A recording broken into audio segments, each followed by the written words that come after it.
Bonsoir à tous et merci d'être présents ce soir pour une nouvelle vidéo concernant la gestion des inscriptions des joueurs de votre club à des compétitions.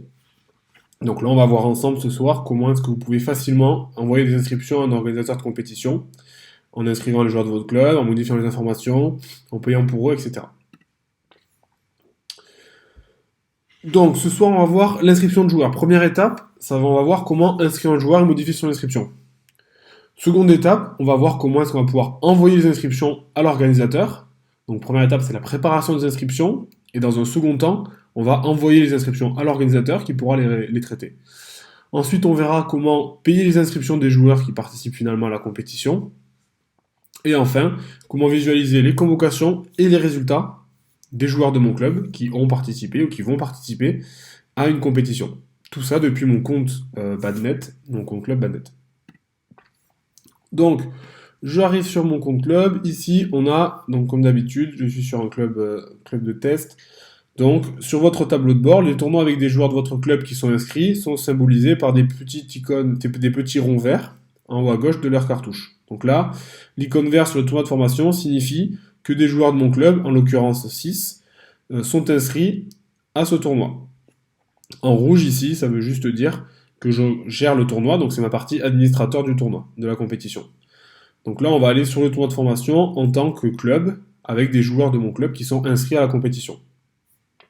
Donc là, je viens de cliquer dessus et de rentrer dans la partie je suis un club et je veux inscrire des joueurs à la compétition qui est organisée par un autre club. Donc là, on va voir comment inscrire les joueurs et comment modifier l'inscription. Donc inscrire un joueur, ça va être choisir le tableau dans lequel il s'inscrit, modifier son inscription, le désinscrire et visualiser la date à laquelle j'ai envoyé, est-ce qu'il est en recherche, est-ce qu'il a un partenaire, est-ce que l'organisateur a pris en compte l'inscription, etc.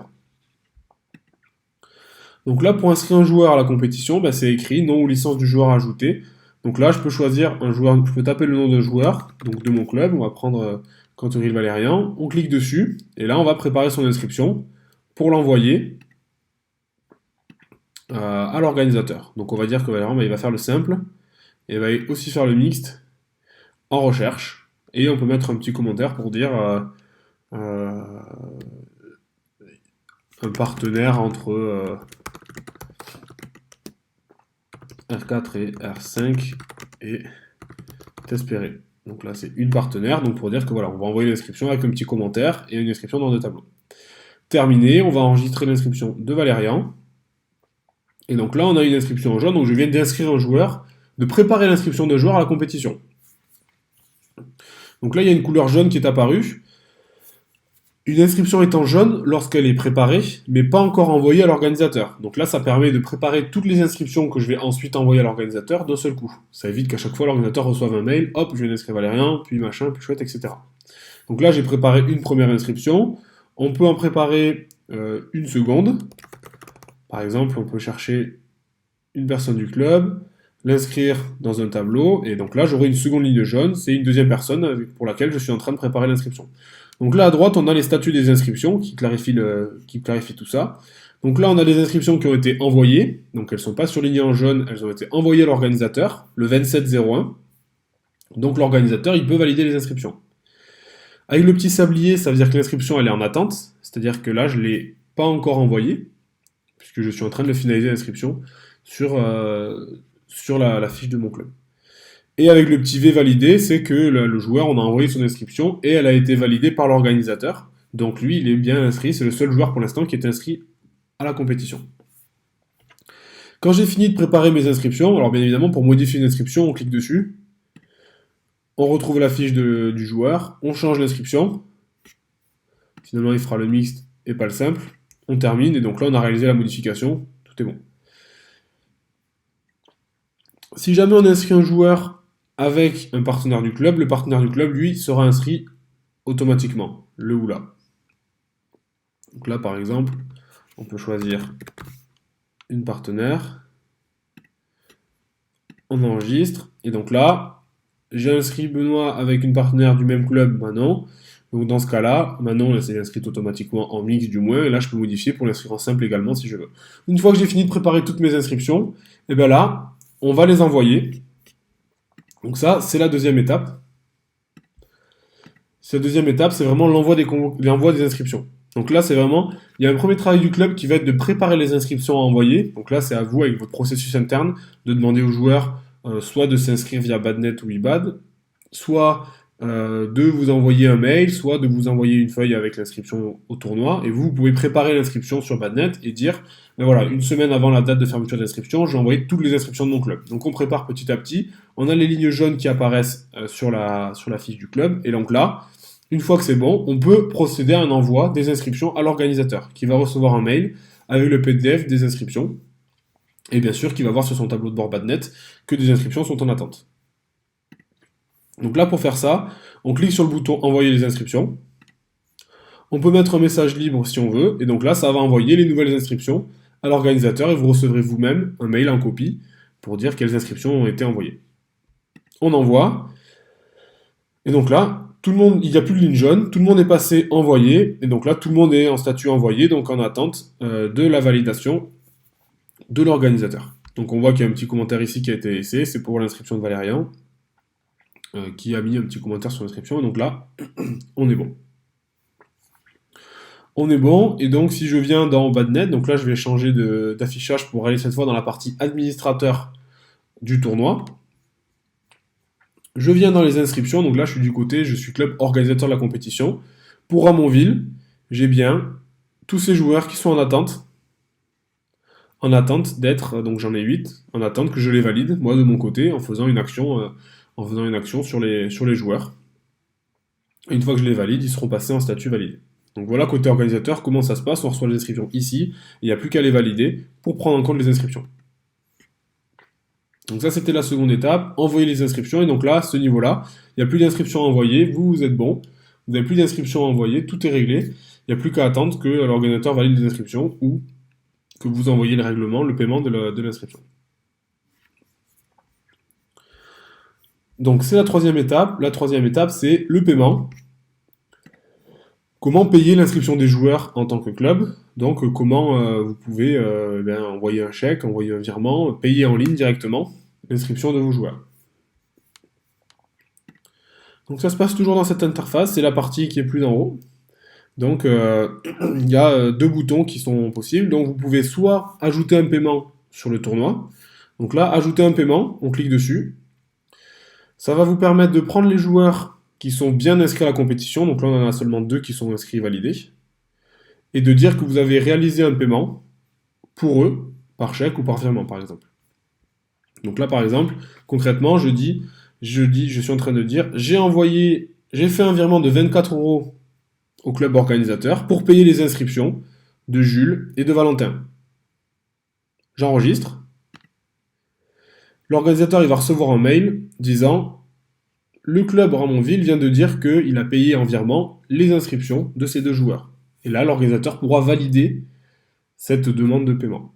Donc concrètement, à quoi est-ce que ça sert de faire ça? Faire ça, ça vous sert à vous avoir votre suivi financier des joueurs que vous inscrivez via votre compte Badnet. Donc là, le virement, vous devez le réaliser vous avec votre banque, bien évidemment. Par contre, là, vous avez un suivi, comme quoi vous avez fait un paiement de 24 € pour ces 2 joueurs. Et du coup, qu'est-ce qui se passe? Les soldes des joueurs vis-à-vis du club viennent de bouger, parce que là, vous venez de dire que vous venez de payer 12 € pour ces joueurs. Donc là, quand il Jules, ici, ils viennent passer à moins 27 €, parce que je dois 12 € en plus au club. Donc là, on le voit. Et si je vais dans le portefeuille, on a fait une vidéo à ce sujet il y a peu de temps, vous allez pouvoir voir que vous avez avancé 12 € à ce joueur-là, donc il vous donne de l'argent. Donc ça, c'est, si vous payez autrement qu'en ligne, vous pouvez renseigner le paiement dans Badnet pour avoir un suivi financier de vos joueurs directement dans Badnet, sans avoir à tenir à côté un fichier Excel avec pour qui vous avez payé, combien, etc. Ça, c'est la première partie. Seconde partie, vous pouvez payer en ligne. Donc, payer en ligne directement, ici, l'argent que vous devez au club organisateur pour finaliser l'inscription de vos joueurs. Donc là, c'est 84 €, ça prend en compte les joueurs qui restent à valider, qui sont en attente, vous pouvez payer pour eux. Donc là, on clique sur payer, et donc on arrive sur une interface de paiement en ligne, classique. Donc là, c'est sur un tournoi de test, donc on ne va pas y accéder. Paiement en ligne, vous pouvez payer soit avec votre portefeuille, soit avec votre numéro de carte bleue et votre code de carte bleue pour pouvoir réaliser le paiement en ligne des inscriptions. Bien évidemment, quand vous payez en ligne, ça réalise aussi le suivi des inscriptions sur votre portefeuille. Donc, il y aura marqué pour qui est-ce que vous avez payé. Et vous pouvez ici choisir de payer pour certains joueurs. Par exemple, là, je suis en train de décocher les joueurs. Là, je suis en train de dire, je vais payer en ligne. Donc, finalement, que 12 euros pour un certain joueur. Voilà. Donc là, c'est vous qui cochez pour qui est-ce que vous voulez payer. Et ça vous permet de payer pour certains joueurs uniquement et pas pour tout le monde. Parce que dans certains clubs, chacun gère les inscriptions comme il le veut. Donc on a vu comment payer du coup les inscriptions de vos joueurs. Maintenant, on va voir comment visualiser les convocations et les résultats. Donc là, pour faire ça, il faut attendre bien évidemment que l'organisateur ait rendu visible certaines informations, comme les convocations, comme les résultats, pour que vous puissiez les consulter sur la fiche du tournoi, toujours au même endroit, pour voir un petit peu ce qui s'est passé. Donc là, c'est ce que j'ai fait. J'ai rendu visible les convocations et les résultats. Donc là, l'interface elle a un peu bougé. On a toujours la possibilité de payer en ligne, de payer si on veut, d'ajouter un paiement, etc. Et donc ici, j'ai un bouton avec les convocations. Je peux imprimer les convocations de tous mes joueurs. Et en bas, j'ai les résultats. Donc là, pour l'instant, j'ai pas de match. Mais une fois que la compétition est terminée, j'ai la liste de tous les matchs qui s'affichent avec chaque joueur, s'il a gagné, perdu, contre qui, etc. Donc là, ça permet d'avoir un suivi des joueurs de ma compétition. Et en plus, si jamais le tournoi était passé, il y aurait un bouton palmarès pour imprimer le palmarès de tous les joueurs de mon club qui ont participé à la compétition. Donc ça, c'est vraiment un des avantages, vraiment de voir tout sur Badnet, les résultats, les justificatifs de paiement, les convocations, les palmarès, l'ensemble de ce qui est nécessaire. Au niveau du paiement, une fois que vous avez payé, bien sûr, vous avez, une fois que le tournoi est terminé, la facture qui est disponible. Donc vous pouvez imprimer directement une facture, vous pouvez fournir à votre trésorier pour pouvoir justifier le paiement de votre association sur la compétition. Et si vous avez payé en ligne, vous pouvez imprimer un justificatif des paiements en ligne, pareil à fournir au trésorier pour avoir le justificatif de vos paiements en ligne. Donc on a vu tout le processus d'inscription des joueurs de votre club à la compétition. Insérer et modifier une inscription, envoyer à l'organisateur les inscriptions, bien sûr on peut réinscrire une fois qu'on a envoyé, c'est pas un souci. Ensuite payer les inscriptions des joueurs, donc payer soit en ligne, soit payer via un virement ou en chèque et renseigner le paiement sur Badnet, c'est important pour avoir le suivi financier des joueurs. Et enfin, comment visualiser les convocations et les résultats des joueurs de mon club qui participent à la compétition. Donc ça c'est un processus simple, efficace pour bien gérer l'inscription de ces joueurs à une compétition.